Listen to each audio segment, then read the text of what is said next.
I've been meaning to tell you this story for quite a while now, and I think the best place to start is with a confession. For a long time, I considered myself a failure, and I'm going to explain. But first, I want to tell you the story over the next few emails in really short, bite-sized pieces. Each one should take you 2 or 3 minutes to read, tops. I respect your time, and I'll keep it moving, I promise. Now back to the failure thing. So about 20 years ago, I was traveling the country, selling my wine, young guy, hungry, building my career as a winemaker and as a businessman. And as I'd walk through the shops in these different cities around the country, I kept seeing the same thing over and over again. It wasn't a shelf talker, it wasn't an award or some display. It was a pallet of wine, and people were grabbing it everywhere that I went. Now, I'm not talking about a little case stack at the end cap of a wine shop there. I'm talking about pallets, and they needed that amount of volume because the demand for that wine was so high. That wine was called The Prisoner by Orrin Swift. I'm sure you know it. And at the time, and this is important, that wine was genuinely pretty impressive. Not so much anymore. I was doing something in the market that no one had really ever kind of seen. It was a fun, bold,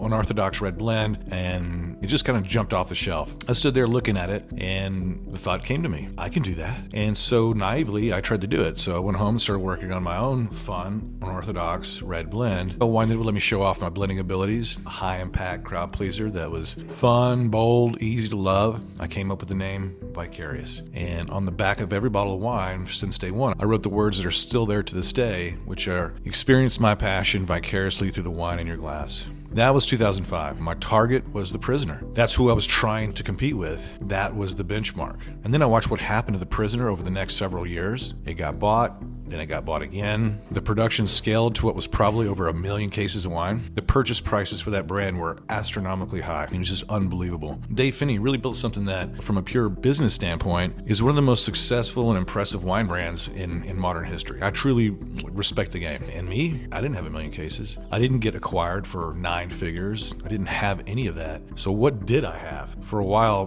that really messed with me. If I'm being honest with you, I looked at what I set out to do, and I looked at what he accomplished, and by that measuring stick, I came up short. I looked at what I set out to do, and I looked at what he accomplished, and by that measuring stick, I came up pretty dang short, and I felt like a failure. But here's what I eventually realized. Not everyone's journey is the same. Not everyone's story is supposed to look the same. I moved to Dallas, to Napa Valley, with about $5,000 in my bank account. Naive as hell, if I'm being honest with you. I planted myself in the most expensive, most competitive wine region in America, a place where, by all logic, I had no business surviving, let alone succeeding. The odds were totally stacked against me in every possible way. And yet here I am, over 20 years later, still standing, still making wine, still building, and still growing on my own terms. That's America, right? This country is built for dreamers to dream big. So no, I don't have the number of zeros at the end of my bank account that Dave Finney does, but I'll tell you what, I'd happily trade my bank account for his any day of the week.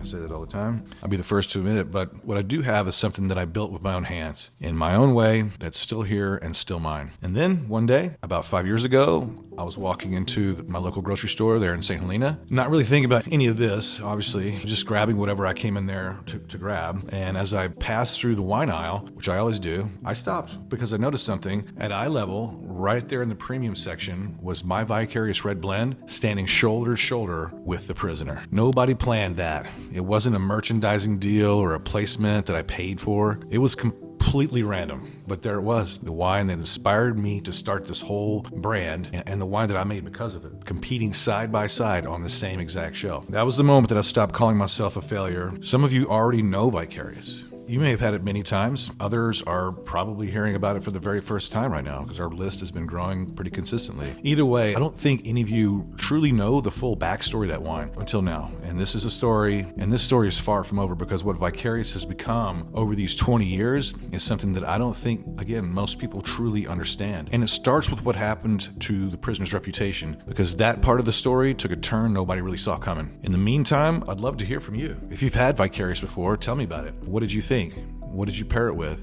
And if you got pictures, send them my way. I truly love receiving those. I read every single reply, and I'm going to go ahead and create video number 2, which gets into the next part of this story. So I'll see you guys tomorrow. So keep an eye on your inbox. See you then.